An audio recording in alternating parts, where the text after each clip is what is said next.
కేంద్ర ప్రభుత్వ పథకాలతో జిల్లా అభివృద్ధికి కృషి చేయాలని నెల్లూరు ఎంపీ వేమిరెడ్డి ప్రభాకర్ రెడ్డి అన్నారు.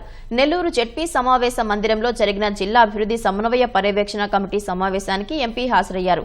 ప్రతి 3 నెలలకు ఒకసారి ఈ దిశ కమిటీ నిర్వహించాలని వేమిరెడ్డి సూచించారు. దిశ కమిటీలో ఎమ్మెల్యేలు అందరూ పాల్గొనాలని కోరారు. సమావేశంలో సంక్షేమ పథకాల అమలు తీరును ప్రజాప్రతినిధులు, జిల్లా అధికారులు సమీక్షించాలన్నారు. ఇవి ఎవ్రీ 3 months కండక్ట్ చేయాలని కోరుకున్నాను. So I request the collector also. Prime minister is saying Disha is a crucial step towards good governance through which we will be able to monitor everything centrally. దీన్ని అర్థం చేసుకుంటే so it is very important. మనం every village connect అవుతాం.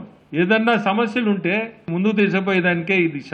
So అందుకనే మనం కూడా every 4 months or 6 months, whatever the collector decides. Central government నుంచి మనకి ఏది వస్తుంది, స్టేట్ గవర్నమెంట్ సపోర్టింగ్ గా సెంట్రల్ గవర్నమెంట్ స్కీమ్స్ ని ఎట్లా ముందుకు తీసుకుపోతున్నారు, ఇవన్నీ అందరి నాలెడ్జ్ లో కూడా ఉండాలి. మన జిల్లాలో దీన్ని కొంచెం కాన్సన్ట్రేట్ చేసి ఆఫీసర్స్ మీరందరూ దీన్ని సీరియస్ గా తీసుకొని, సెంట్రల్ గవర్నమెంట్ ఎయిడ్ విపరీతంగా ఉంది దీంట్లో, జిల్లా డెవలప్ చేయాలంటే మనం కూడా మనసు పెట్టాలి. యాజ్ అ పార్లమెంటేరియన్ నా జస్టిస్ నేను చేయాలి.